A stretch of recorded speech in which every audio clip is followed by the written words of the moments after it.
The 0 to 60, unbelievable. Under 2 seconds, under 9 seconds in the quarter mile. These are numbers that you can't even imagine from a production car. America's finest, fastest, and most powerful supercar just got an upgrade in the 2026 Corvette ZR1X.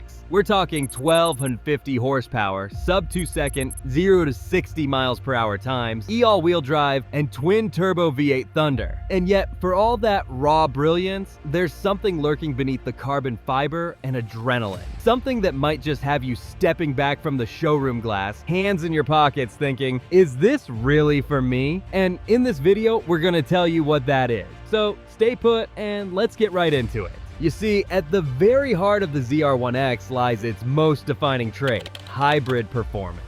But here's what I want you to notice. This is not your everyday plug-in grocery getter or your Tesla-esque whir of quiet electric glide. The ZR1X packs a front-mounted electric motor married to a rear-wheel 5.5-liter twin-turbo flat-plane crank V8. Sounds cool, right? Sure. But what that actually translates to is a performance envelope so advanced, you'll need track-level familiarity just to flirt with its limits. The all-wheel drive system doesn't just assist. It pre-controls front axle torque, dynamically redistributes brake region force under trail braking, and subtly modulates inside front pressure under throttle-induced flares. If none of that made complete sense to you, that's the point.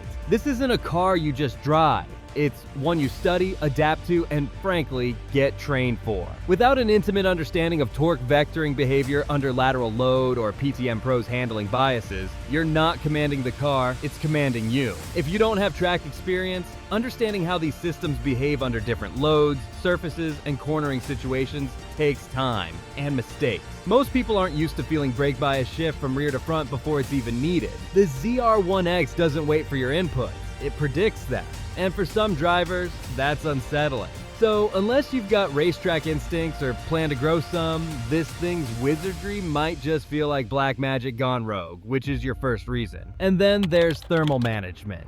Yeah, we're going there. The ZR1X employs advanced cooling strategies designed to handle race conditions, not rush hour. For starters, the flow-through hood houses a top-mounted intercooler, a necessity for a high-boost twin-turbo flat-plane V8. The function here is more than just to cool air. It's to accelerate airflow through the engine bay, reduce heat soak, and prevent turbo lag due to thermal inefficiency. Now, this worked together with the underbody Venturi system and aggressive front splitter, which together create low-pressure zones beneath the car to increase downforce while channeling airflow for cooling. Still on it, the carbon fiber dive planes and side intakes aren't cosmetic either. They direct air into the brakes and radiators. Now imagine all this airflow design, carefully tuned for high-speed track passes, being put to work in downtown traffic behind a school bus. These components aren't passive, they work hard. The fans spin louder, the system pushes airflow harder, and in stop-and-go situations, you may hear cooling fans roar to life just to maintain balance.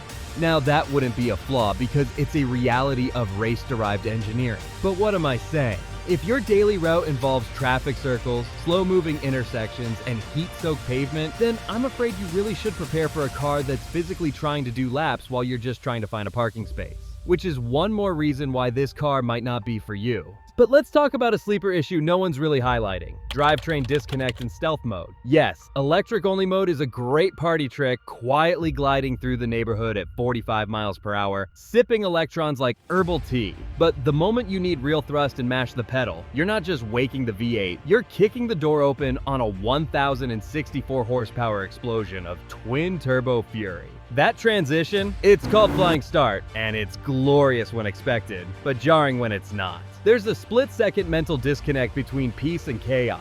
For drivers used to linear throttle response, this sudden convergence of electric and internal combustion torque can catch you off guard, especially in low traction situations.